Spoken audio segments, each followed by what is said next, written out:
Ngithokoza kuhle kuphinze ngihlangane nawe mbukele etindzabeni telwimi lesiswati la ku SABC lesithethula bukhoma etindlini tekusakata te SABC eAuckland Park eJozi. Asesibukele tihambe mbili. Julius Mkhwanazi came back and sent me a WhatsApp that it is not in line with his condition of appointment. Kusolwa ukuthi lobeka sikhulu selidolobha laseKuruleni Dr. Imogen Mashazi bengafuni ukuhlola imininingwane ekulungela kusebenza kwelisekela lesikhulu samasipala. Where there are backlogs, we must close them. There's no reason why claims that are 8-10 years old.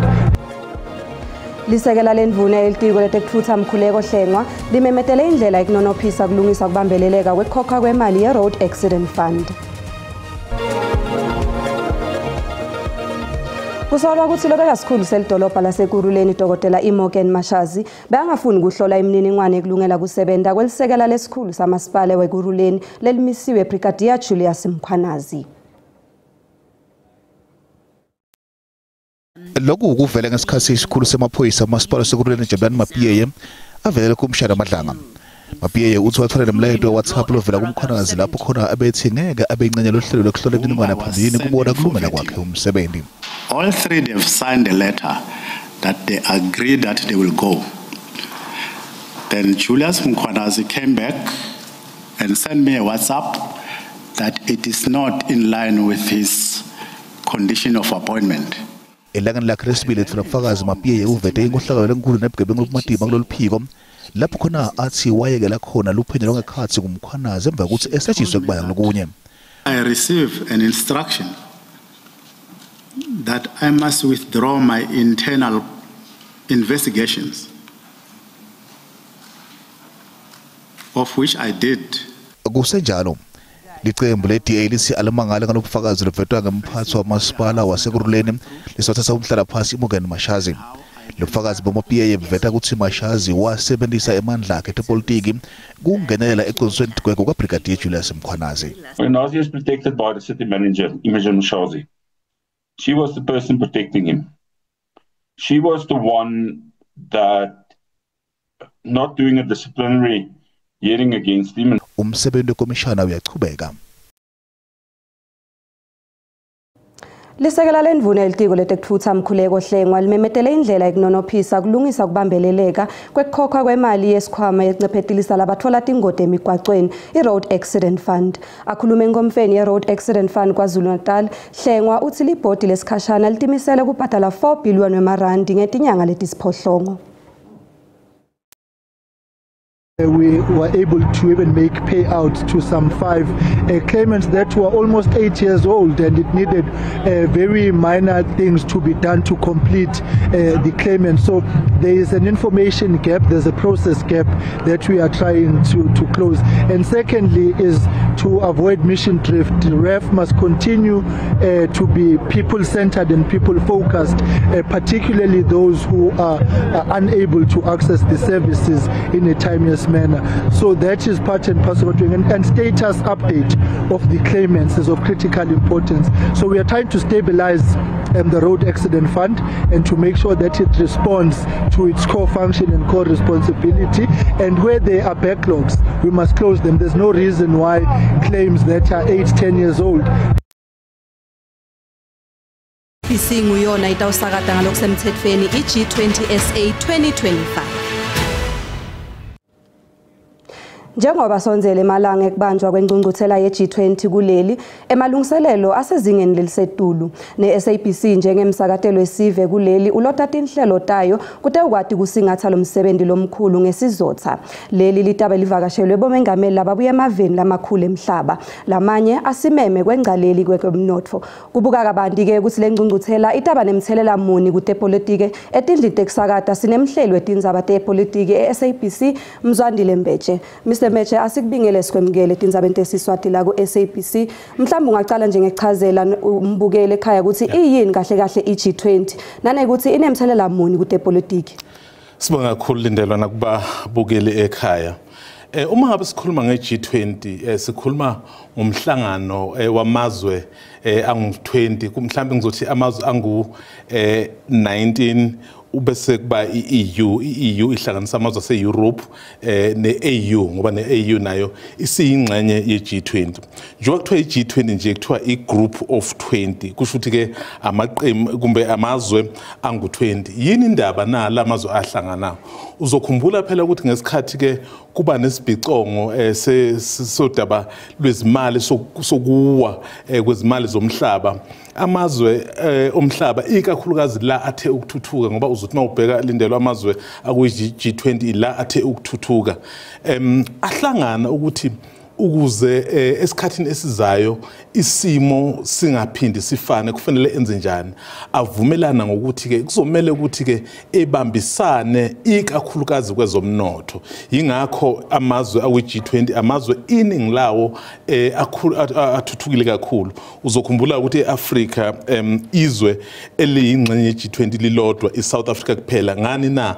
Ngoba uma ubheka eAfrika yilo izwe elikhombisa ukuthuthuka ukudlula wonke.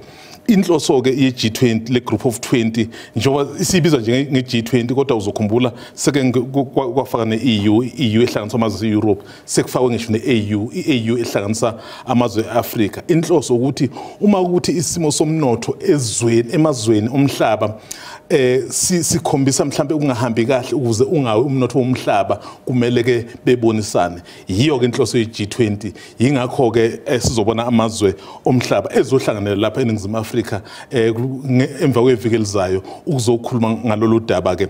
Kusho ukuthi ke izwe nezwe liyalikhiphe ke isihloko ukuthi isiphi isihloko elizosibheka ukuze ke umhlaba ngempela ube into engcono yenzele bonke umuntu. Mhleli, yini mhlambe lesingayilinzela letaba nemthelela lomuhle leta nale G20? Uzokhumbula phela ukuthi amazwe la ezayo maningi kakhulu. Iningi lamazwe athuthukile anezimali. Ukhumbule ukuthi umnotho ugcina wanda uma kuukuthi kunabantu abawuvakashelayo.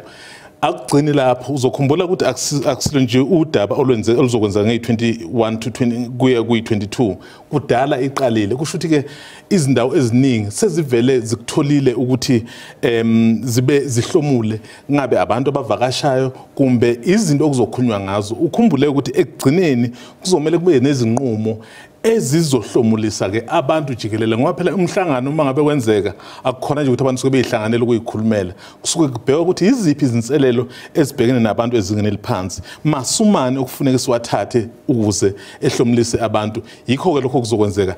Bavele abantu ke uma uzobheka ezifundazweni zonke sebehlomulile ngani na kwezokuvakasha ngoba maningi amazwe kumbe izinkomfa ebezenzeka ezifundazweni ezihlukene.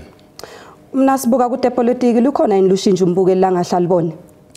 Awukho umehluko ongako kwezopolitiki ngoba phela siyibamba lenkomfa elindelwa njengezwe, asiyibambi njengokwezepolitiki. Akukhona ukuthi iqembu elithize libambayo. Yingakho umongameli wethu uRamaphosa okuyena ozobe ke eyibambile lenkomfa. Mhleli, sibonge kakhulu ngesikhathi sakho. Ukhumbule ke mbukeli ukuthi iSABC itakulethela bukhoma konke lokwenteka ku-G20. Kuletinye ke uma sibuye eTitolo, licembu letingijimi eMbombela eMpumalanga liholela uhlelo lokugijima kude litolisana nekuhlukubeda ngekwebulili nekubulawa.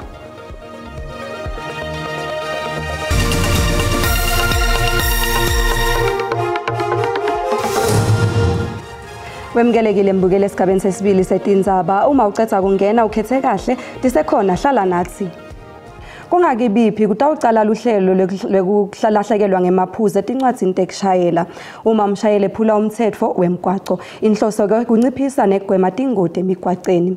Kufaka timvo letinyenti ke kusebenta kwalolu hlelo. Kepha ke emoyeni sinamonde Mkhaliphi lobuya ku-RTIA lotawucacisa kabanti ngalo. Sikubingelele Monde, sikwamukele etindzabeni. Siyabulisa Lindelwa, siyabulisa nakubabukele ekhaya. Inkosi kakhulu.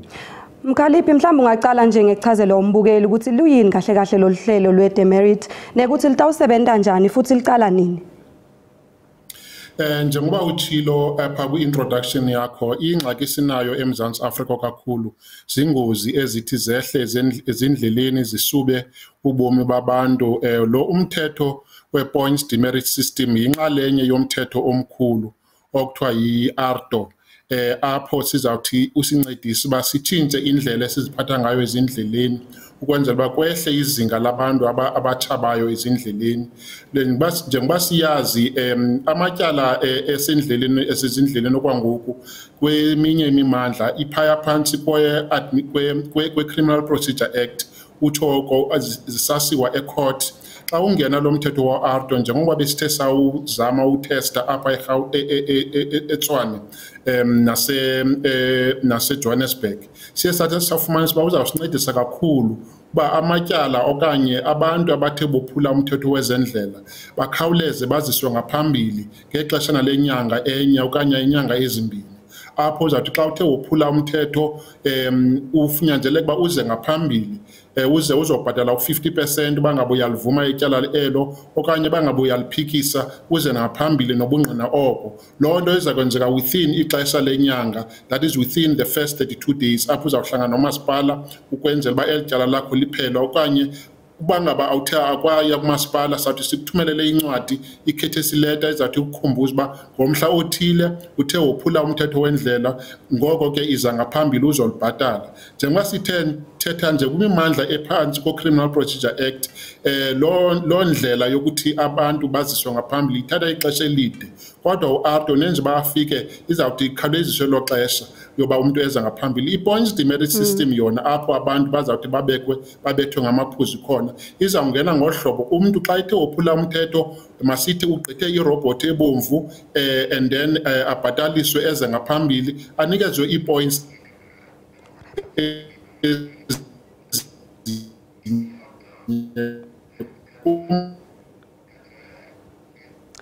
Sixolise ngaloko ke mbukeli kepha loyo bekungumonde Mkhaliphi lokhulumela iRTIA mayelana nekwehliswa ke maphuzu etincwadzini tekushayela.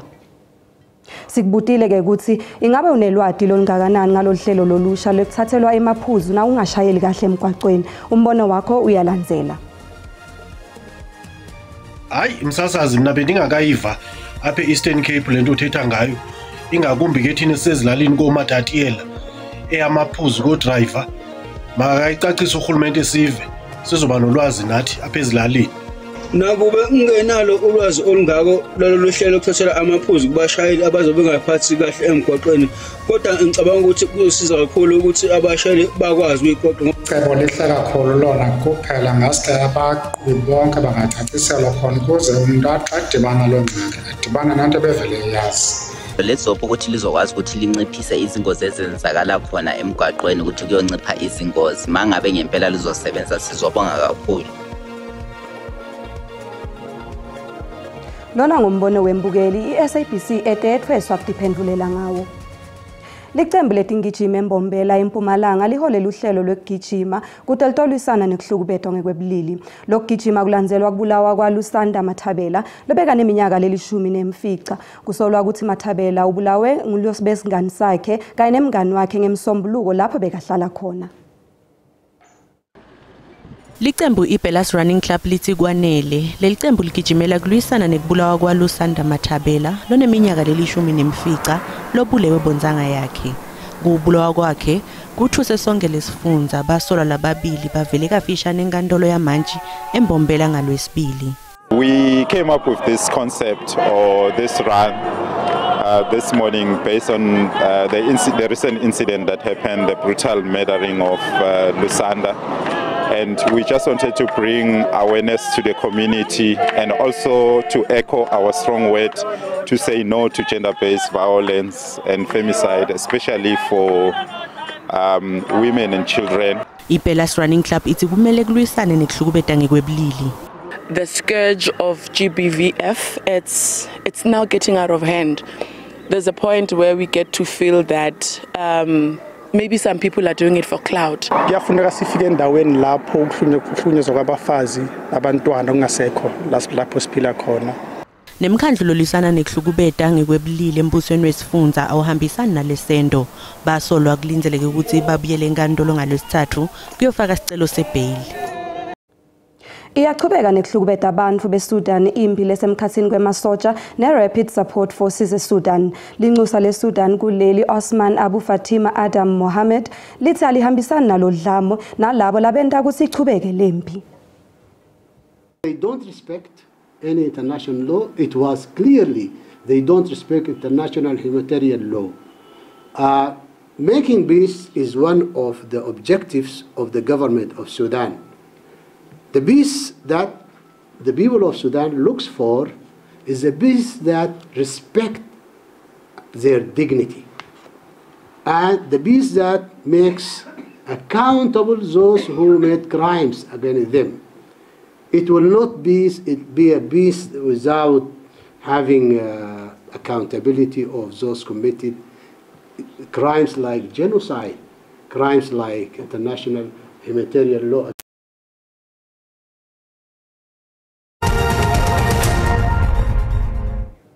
Nasivakashele timakethe tetimali sitfola ukuthi lirandi lehlile nalicathaniswa netimali takulamanye emave.